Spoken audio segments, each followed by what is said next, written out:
इकबाल का नौकर कहने लगा कि मैं सोया हुआ था अपने कमरे में, रात के 2, 3 या 4 बजे का वक्त होगा। अल्लामा इकबाल ने मुझे आके जगाया और मुझे फरमाने लगे कि मेरे एक मुअज़्ज़ज़ मेहमान आए हैं, तो उठो, उनके लिए कहीं से ताज़ा लस्सी बनवा के लाओ। कहते मैं उठा, मैं हैरान हुआ कि इस वक्त मेहमान आए हैं और लस्सी पीना चाहते हैं, ये बड़ी अजीब बात।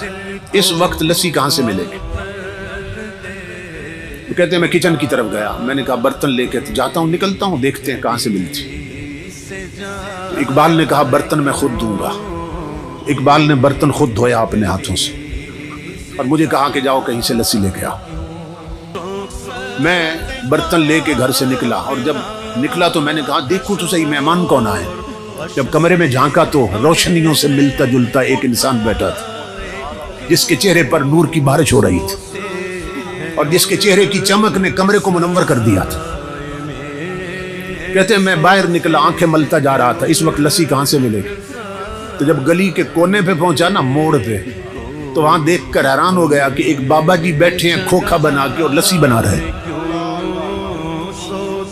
तो मैं हैरान हुआ कि ये रातों रात खोखा का यहां से कैसे बन गया और ये खोखे वाला बाबा कौन है। फिर दिल में खुशी भी हुई कि चलो काम करीब से हो गया, ये सुबह तहकीक करेंगे ये खोखा किसने बनाया और ये बाबा जी कौन है। तो मैंने उन्हें लस्सी के लिए कहा, उन्होंने ताज़ा लस्सी बना दी मुझे। तो मैंने कहा कि पैसे कितने हैं? तो वो हंस के फरमाने लगे ले जाओ, इकबाल से हमारा मामला चलता रहता है। तो मैं हैरान हुआ कि ये बाबा जी इकबाल को भी जानते हैं।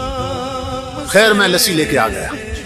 इकबाल ने बर्तन मुझसे पकड़ा और अंदर मेहमानों को पेश किया। मैं अपने कमरे में बैठा था और सोच रहा था कि अब मेहमान रात रुकते हैं या चले जाएंगे, अभी क्या सूरत हाल बनती। तो मैंने महसूस किया कि मेहमान उठे हैं वापस जाने के लिए। इकबाल के सीने लगे, इकबाल का माथा चूमा उन्होंने और दरवाजे से निकले। मैंने इकबाल को आवाज दी, मैंने कहा अल्लामा साहब मैं दरवाजे कुंडी लगा देता हूँ, आप आराम फरमाएं। कुंडी लगाने की बजाय मैं गली में चला गया। मैंने कहा देखो तो सही मेहमान इस वक्त आए थे कि कौन है, किधर जाते हैं। तो इकबाल का नौकर कहता है मैंने जब देखा तो अल्लाह की इज्जत की कसम, उन्होंने एक कदम उठाया इकबाल के दरवाजे से और दूसरा कदम गली के आखिरी कोने में रख दिया और गायब हो गए। मैं पीछे भागा, मैंने कहा ये इतना लंबा कदम जिस्मानी नहीं हो सकता, ये कोई रूहानी कदम उठा। पीछे भागा, जब गली के मोड़ पे गया तो हैरान हो गया, ना बाबा ना खोखा ना खोखे वाला, मेहमान भी गायब, खोखा भी गायब, बाबा भी गायब। मैं पलट के आया, मैं इकबाल के कदमों पे गिरा। मैंने कहा कलंदर लाहौरी खुदा के लिए मुझे बता ये आने वाले बुजुर्ग कौन थे और वो खोखे वाले बाबा जी कौन थे। इकबाल ने कहा ना छेड़ मलंगाना, जब अपना काम करो। मैंने कहा मेरी जिंदगी गुजरी है खिदमत में, खुदा के लिए मुझे बताएं कौन थे। इकबाल ने कहा मेरे साथ एक वादा करो तो बता देता हूं, मेरी जिंदगी में ये राज फाश नहीं करोगे। मैंने कहा अल्लामा साहब मैं वादा करता हूं। इकबाल ने कहा सुन अल्लाह की इज्जत की कसम, आने वाले गरीब नवाज थे, खोखे वाले दाता अली हजवेरी थे।